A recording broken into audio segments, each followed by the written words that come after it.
day, everyone, and welcome back to the Wapplewood Podcast. I'm your host, Jerma, and it's the seventh episode. We're recording this on Ash Wednesday. Right now, I am a bit not fully there, so if I say anything weird this episode, it's because I've been fasting. And, PapaLlama, how's your fast been going? I think for the most part it's been pretty well. I think maybe God's given me some grace or something because I would Uh, have been if this was any other day I would have been in some suffering.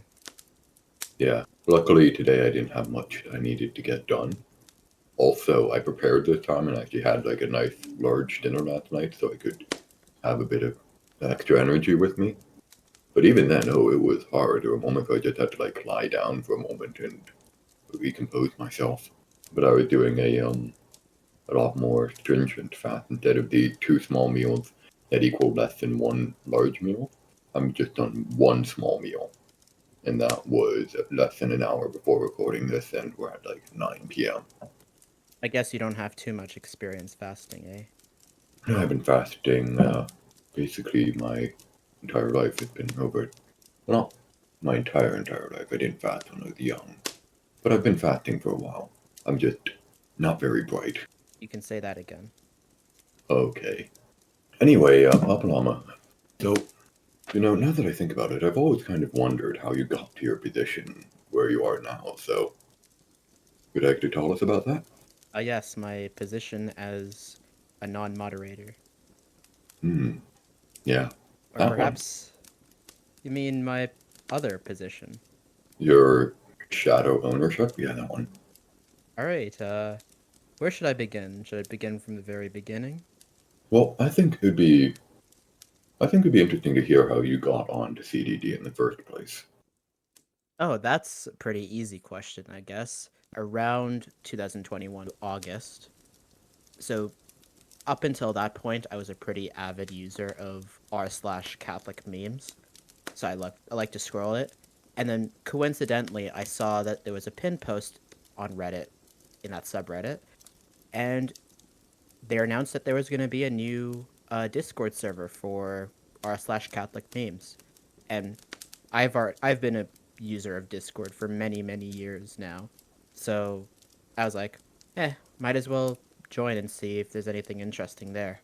So I joined, and yeah, for the rest of 2021, I was pretty inactive. Just my layman's guess, I would guess that you started becoming active again in leading up to Lent in 2022, and then around July or August, they made you a moderator. Yeah, Ooh, good guess for me. less so Lent, more around Easter, like April, May is when I became pretty I see. active, and then May and June is when I became really active. Uh, and I guess I show forth my qualities in June, because June was when we had when Roe v. Wade was overturned, and because of that event, we had tons of people joining the server as like raiders or just because they're interested in learning what the fuss is about. Because most of the justices were Catholic who overturned Roe v. Wade, Yeah, I and can. Catholics are pretty anti-abortion. At least Catholicism is. Mm-hmm. Yeah, So I'm glad I wasn't around down in politics at that time because it sounds like it would have been the most. Was there a politics general at that time? Because that sounds like it would have been pure chaos. yeah, at that time, this is before Discord released forums. We had like Ooh, several politics channels, but yikes. really the main issue was in Parashal because trolls would come in and like start spamming if they got past the gates. So Yikes. around that time, some mods recommended me as to be an usher. So as an usher, I helped deal like basically it would be like legalized mini modding where I just helped around the house, so to speak, Yeah. of dealing with trolls who slipped through. And I guess they were impressed by that, the mod team at the time. But also there's a side story that that helped me become a mod besides this, which was, so as I mentioned earlier, I was active on r/Catholic memes.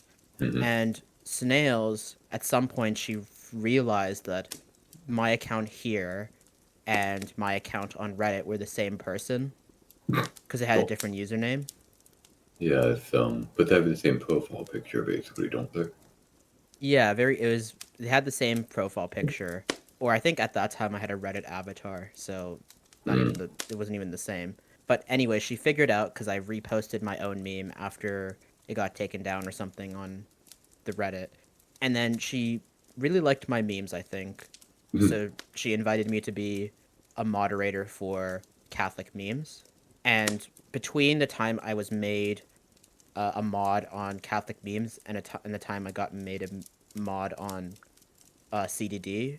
It was like about a month or so, Mm. and apparently I impressed her a lot on Reddit, so she put forward my name and endorsed me as a mod, and a lot of the other mods were impressed by my activity in when Roe v. Wade hit, or Roe v. Wade overturning hit. So I was made a mod. I can imagine. I've always somewhat felt that you have the uh, the characteristics of an inquisitor. That you know how to ask the right question to get to the root of what someone believes, and from that you can make a good decision. I mean, I'm not gonna toot my own horn here. Well, I'm doing Uh, it for you. yeah, I guess I'm just good at getting at the substance of what people are saying, and then showing the underlying logic and how it's broken or otherwise. Hmm. Especially when it has to deal with like faith stuff or stuff that is condemned by the church. Hmm.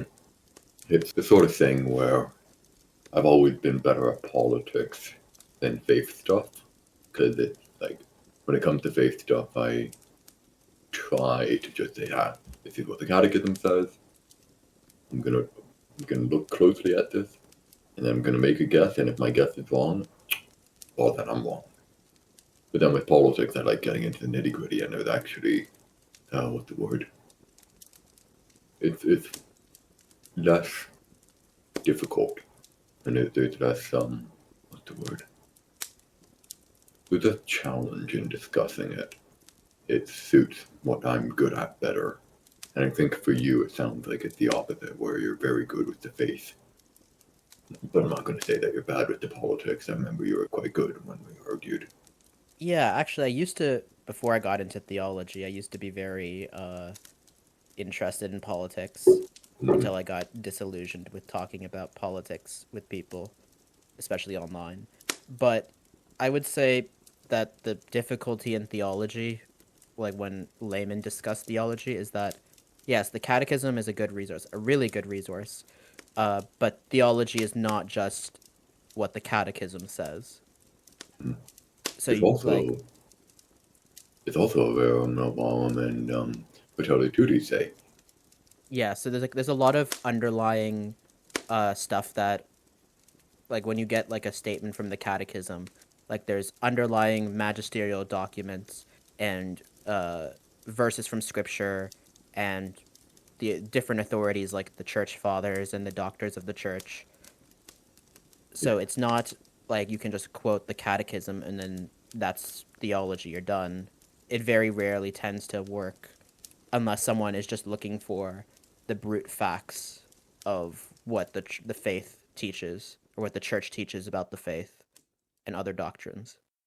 I'm good at quoting the catechism to the point that when I was younger, my father would say that I was quite disappointed that Catholicism didn't have Talmudic law because I would have made a great Talmudic lawyer just arguing over all the precise citations. I mean, to an extent, we do have that in that Mm-hmm. we have canon law, which is not like it. Canon law used to be like Talmudic law in that it wasn't compiled. Uh, Mm-hmm. Having codes of canon law is really a modern thing. And then but also you have people debating like magisterial sources, which has a higher authority. You see this all the time in like the old theology manuals, like which opinions are authoritative, which ones are not really authoritative, etc. So, like on the level of below the teaching of the ordinary magisterium, there's a Hmm. lot of debate and people discussing these things. So I wouldn't say it's one for one comparable to Talmud, like the Talmud and discussions of rabbis, but it's pretty similar.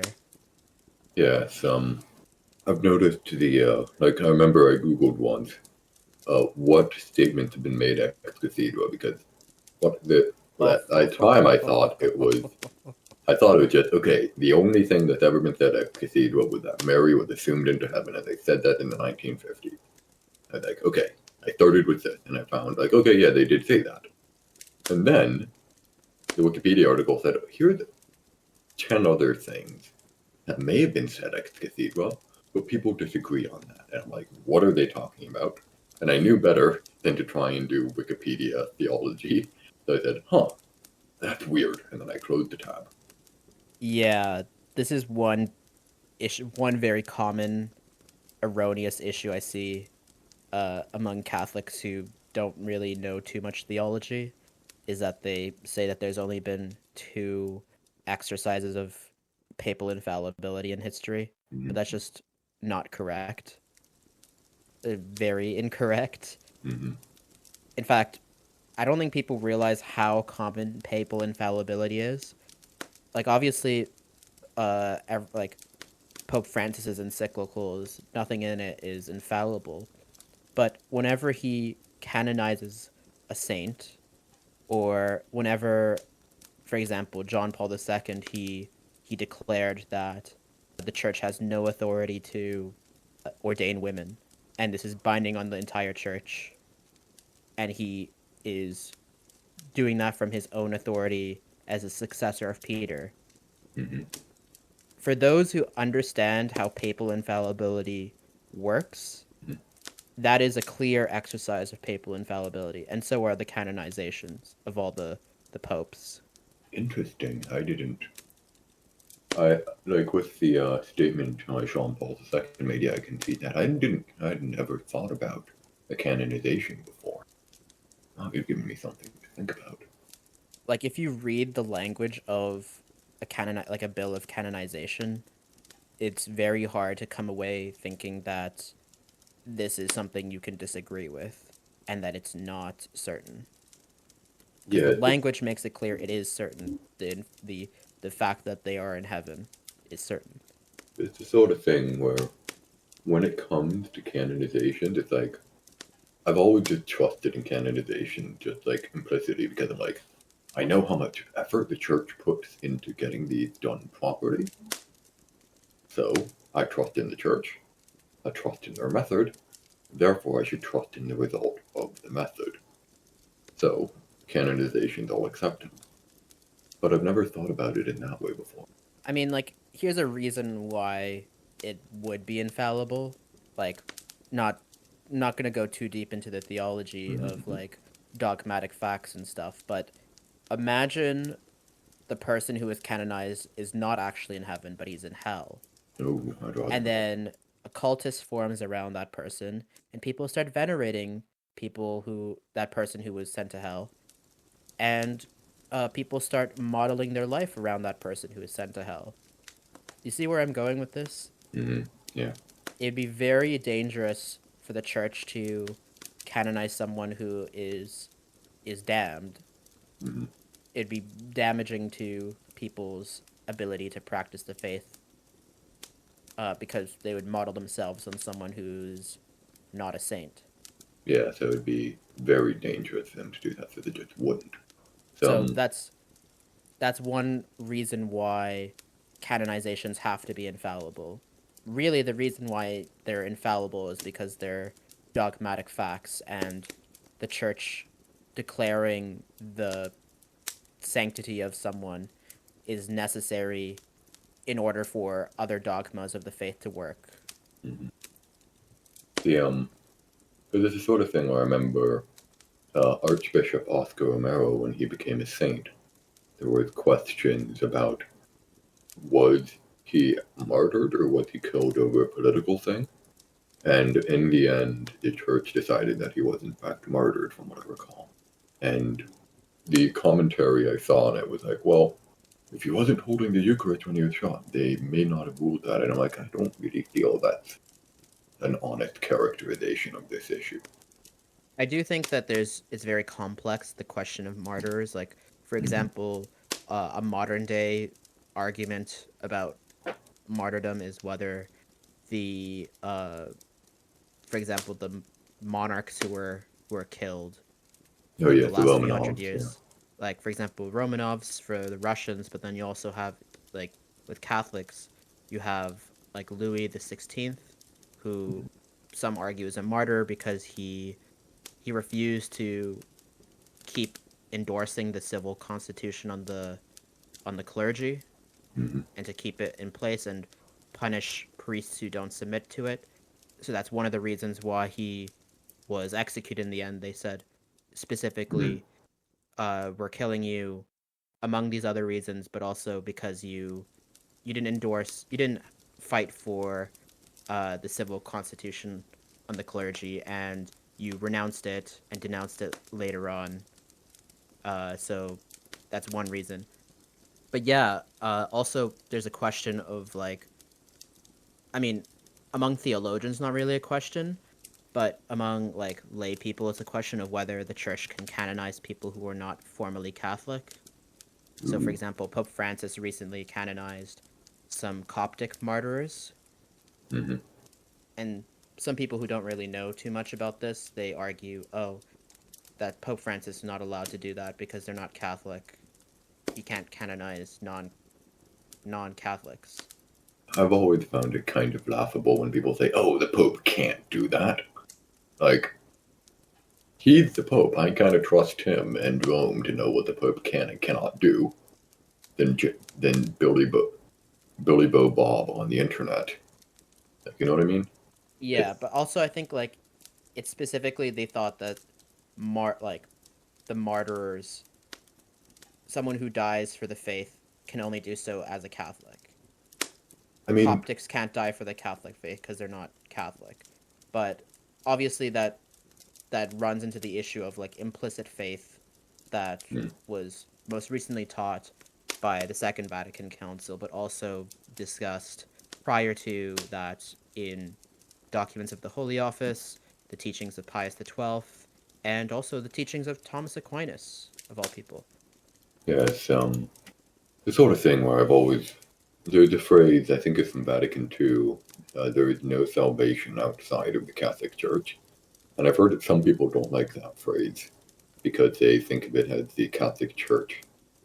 Like, I guess the best word for this would be material and not the spiritual, the those who live in accordance with Catholic faith without ever having met a Catholic. Right. And I think like Vatican II specifically clears this up because the perennial dogma was always there's no salvation outside the Catholic faith. And Mm. Vatican II, specifically Lumen Gentium, reformulated this dogma in a positive way, which is to say, someone who knows that the Catholic Church was instituted by Christ and is necessary for salvation, and refuses to enter it or to remain in it, Hmm. cannot be saved. Yeah, it's the sort of thing where I always kind of hope that most of the people these days who do not admit to the church are doing so not because of steadfast refusal, but more because of ignorance. I think It's the problem is that people are still liable for their mortal sins. So even if they can avoid damnation for issues relating to not accepting the Catholic faith, they'll still have to deal mm, with the issues regarding their unrepentant mortal sins. yeah, it's no matter whether or not you recognize the church, there's always going to be natural law inscribed upon your heart. Right. All right, speaking of things that are inscribed, it is inscribed in chat that we need to start wrapping up. Mm-hmm. So, well, since it's begun, apparently I've also heard, PapaLlama, that you've been going to the ordinate lately. So could you give us like a minute or two on that before we go? Well, I don't want to be pedantic, but it's not ordinate, it's ordinariate, first of all. Oh, my Um, apologies. yeah, I've been very interested in the ordinary. I've even applied. I still have to wait back. You know how bureaucracy is in the church. Um, Haha. but yeah, I'm waiting back to hear about joining the ordinariate formally. I think the ordinariate is a great gift to the church, as Pope Benedict called it. The Anglican patrimony, as we call it, is beautiful. It's some might say it's what the Council Fathers intended the liturgy to look like in some respect, versus what we got in the end. I like that it's ad orientem, priest wears beautiful vestments, there's lots of incense, etc., but also beautiful hymns and chanting, and a great community. Like they have coffee hour. I've never really seen that in most other parishes, whether Hmm. it's Roman Catholic or Eastern Rite. Like the ordinariat's coffee hour is really something unique that's brought in from Protestantism that I think the church could benefit from. But Yeah. also like my prayer life with the daily office. That's really what got me into the ordinariate, the daily office. Like that's so easy to pray every day. All the psalms every month and scripture multiple times a year. The entire book, like most of the entire books of scripture every year. Very interesting. Uh, Given the ordinary its origin, though, I would have expected a tea hour, not a coffee hour. I guess that's true, but I think like with tea, it's like for the British, the tea is like a big affair. It's not It's a something like you meal. could. Yeah, it's a meal. You can't just like go to a church basement and have tea.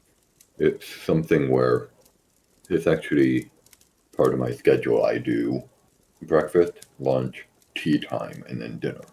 It's part of my daily schedule, and after I'm I done guess all, not today. not today. I wish today I have like so much nice food in my fridge, and I'm like, oh, it'd be so nice. But nope, I'm fasting. Huh. Well, it's been very wonderful talking with you. It's I mean, this is not my first time on the show. I'm the co-host. yes, it's not your first time, but we haven't talked in a while. I but and also you're off on Exodus 90, and like we don't get to talk down in politics, and I haven't talked about cars with you. Did you hear that one of those little pickup truck manufacturers from Japan got shut down? No, I have Apparently not. yeah, apparently they were like forging safety stuff. Terrible. Well, Anyway, I'm on not that, surprised the Japanese shut it down. Hearing that, yeah. Well, I'm Jerma. I'm Papa Llama. Have a good night.